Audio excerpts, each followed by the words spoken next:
CBSE class 12 physics हमारा chapter है nuclei और हम सीबीएसई के प्रीवियस ईयर क्वेश्चंस कर रहे हैं। ये हमारा क्लास नंबर 3 है और टॉपिक 1 का भी थर्ड क्लास है। इसमें हम लोग 2 क्वेश्चन करेंगे, क्वेश्चन 5 और क्वेश्चन 6, और अगली वीडियो से हम लोग टॉपिक 2 शुरू करेंगे। क्वेश्चन नंबर 5 है, इसमें 2 पार्ट है।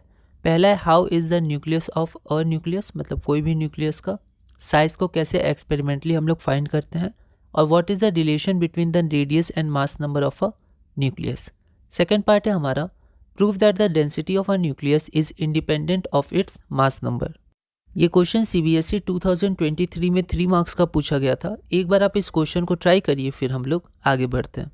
तो यहाँ पर जो एक्सपेरिमेंटल डिटर्मिनेशन था वो रदरफोर्ड अल्फा स्कैटरिंग एक्सपेरिमेंट जो एटम्स में हमें पिछले चैप्टर में पढ़ना था, उससे हम लोग पता लगाते हैं न्यूक्लियस का जो साइज़ होता है। तो इसको लैंग्वेज में हमें लिखना है, The size of the nucleus is experimentally determined using Rutherford's alpha scattering experiment and calculations based on distance of closest approach and impact parameter.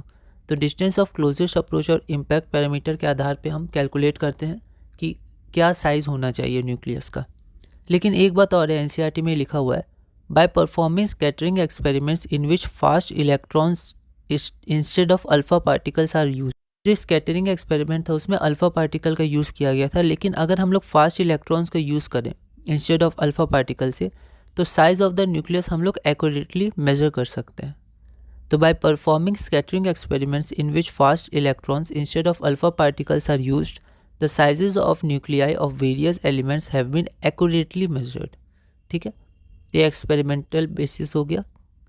फिर हमें रिलेशन पता करना है, तो ऐसे क्वेश्चन हम बनाए हुए हैं। So if the radius of a nucleus be r and mass number is a, then r is equal to r naught a to the power 1 by 3, where r naught is equal to 1.2 into 10 to the power minus 15 metre या 1.2 फेम्टोमीटर। तो ये हमारा हो गया। अब जो second part है, second part में हमें ये प्रूव करना है कि density of a nucleus is independent of its mass number. तो यहाँ पर ये हमने क्वेश्चन नंबर 4 में ऐसा सिमिलर क्वेश्चन किया हुआ है, तो आप क्वेश्चन नंबर 4 एक बार देख सकते हैं।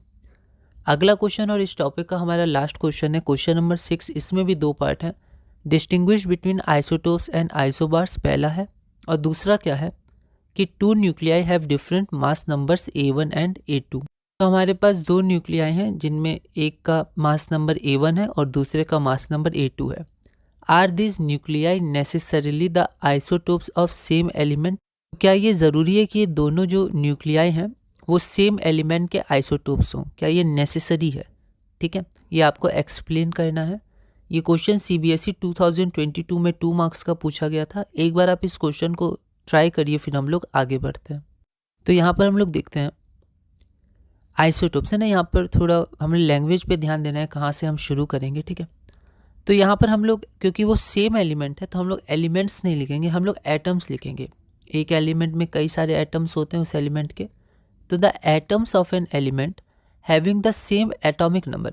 अब यहाँ पर मैंने ब्रैकेट लगाया क्योंकि सेम एटॉमिक नंबर लिखने का वैसे कोई ज़रूरत नहीं, क्योंकि अगर एक ही एलिमेंट है एन एलिमेंट, तो उन एटम्स के एटॉमिक नंबर तो सेम ही होंगे। ठीक है, तो आप इसको मॉडिफाई कर सकते हैं। The atoms of an element having different mass number, आप डायरेक्ट ऐसे भी लिख सकते हैं। ठीक है, एक बार पढ़ लेते हैं। The atoms of an element having the same atomic number but different mass number are called isotopes. ठीक है, तो हमें पता है कि उसका एटॉमिक नंबर सेम होता है दोनों एटम्स का, और मास नंबर अलग अलग होता है। एग्जाम्पल आप एक देख सकते हैं, जैसे हाइड्रोजन जिसको प्रोटियम भी कहते हैं, और ये ड्यूटेरियम, या इसको डी से भी रिप्रेजेंट किया जाता है। और एग्जाम्पल आप दे सकते हैं कार्बन 12, कार्बन 14 आइसोटोप। अब ये जैसे हमारा 1 था, तो ये 2 नहीं होगा। ठीक है, क्योंकि 2 हमारा दूसरा है, तो ये हमें राइटिंग पे ही बहुत ध्यान देना है।